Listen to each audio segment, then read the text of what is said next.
E na nossa aula 3, eu quero chamar a atenção para o personagem no centro. Então, a verdadeira história, né, é de quem vive essa história.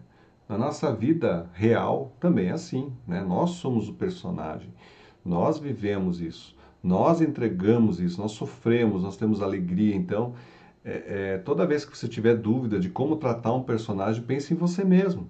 Como é que você é tratada pela vida, né? Mas você é a protagonista. E a partir disso, quando você for escrever, você também coloque esse peso no seu personagem. Ele é o centro, ele é quem move a história. Os enredos mais incríveis podem falhar quando o personagem não tem alma, não tem desejo, ele não tem medo, ele não tem nada, né? Então, esse personagem, na verdade, que é uma esponja, é um ser inanimado, ele não leva nada para frente. Porque o que torna o personagem inesquecível é, em primeiro lugar, o seu desejo, aquilo que mais ele quer. Ele quer alguma coisa, ele precisa de alguma coisa. Só que ele pode ter medo, né? Esse medo freia ele, esse medo traz um monte de memórias, um monte de lembranças, ele sabe que ele não tem essa força toda. Então o medo paralisa ele. E ele vai ter as oposições que vão desafiá-lo, que vão dizer, olha, você não é tudo isso. Você quer, mas como é que você vai alcançar? Você não consegue. Então fica esse desafio. E aí, com tudo isso, a gente tem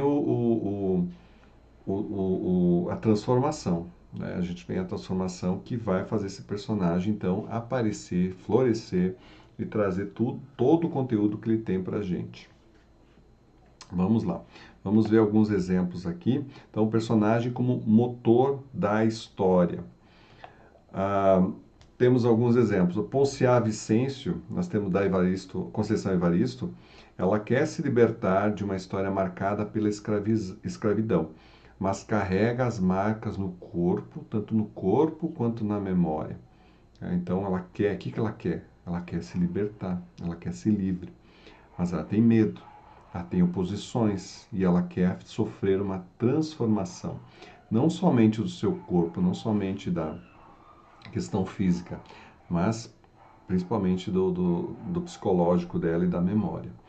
O Flush, né, já falamos bastante do Flush da Virginia Woolf, o cão observa o mundo com afeto e estranhamento e vive os próprios medos, saudades, lealdades com uma profundidade real. Né? Ele também tem seus desejos, como eu falei antes em outra aula, ele é humanizado, né? Ele vai ter as sensações, os sentimentos humanos e é isso que torna o personagem interessante. Em O Alienista, do Machado de Assis, o doutor quer controlar a loucura alheia, mas aos poucos descobre que o delírio pode estar em si mesmo.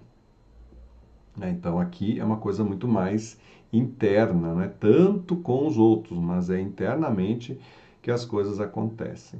Então o importante aqui é não descrever somente a aparência, mas mostrar esse personagem em ação, em conflito, em contradição. O que esse personagem faria? Tá? Essa é uma pergunta que você tem que fazer constantemente. O que ele faria? Se ele não faria nada, né, então é um personagem vazio, que não tem profundidade nenhuma. Então, isso é bastante relevante você pensar nisso, você se construir esse personagem de uma forma muito aprofundada para ele ser, né, e ter todas essas camadas. Muito bem, então vamos para o nosso exercício. Quando você for preencher a ficha, né, e você tem que fazer ficha de personagem, você tem que ter muito claro isso, tá? Então, cada personagem você tem que saber o que ele quer, o que ele teme, o que impede ele, o que ele precisa entender ou mudar. Gente, a ficha de personagem ela pode ser muito completa. Eu tenho uma ficha de personagem de mais de 100 perguntas para um personagem, tá? Mas você não precisa preencher, né, sem, a não ser que você queira fazer um personagem muito detalhado, que é bom também, não é ruim. Mas se você fizer pelo menos umas perguntas, né, não só sobre aparência, sobre como ele é, etc., mas essa motivação aqui, o que ele quer, o que ele quer, esse desejo, isso aqui é importantíssimo, a gente não pode deixar de fazer.